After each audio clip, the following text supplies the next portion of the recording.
қарым қатынасындағы мәселенің шешудің ең оңай жолы дейін ба? Бұл ең оңай жол. Бұл айтуға оңай, но әрекет еткенге сәл қиынырақ болуы мүмкін. Бірақ осы нәрсені шын жаңағы ниет қойып жасай алсаң, онда шынымен де өміріңде өзгеріс болуы рас. Мынандай нәрсе айтайын. Күйеуіңді қандай адам деп көресің?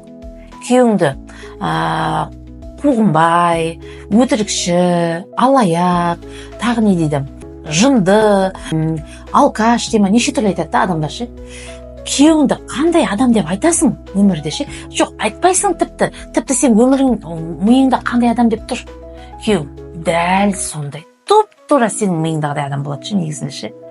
Егер күйеуіңді ол мықты, оның қолынан келеді, ол қолға алған ісін до конца жасайды, оны ешкім тоқтата алмайды, ол өмірде лидер, оның жететін жетістіктері мол, мен оған сенемін, ол біздің үйдің президенті деген сөздерге ауыстыра алсаң, иншалла күйеуің дәл сондай адам болады.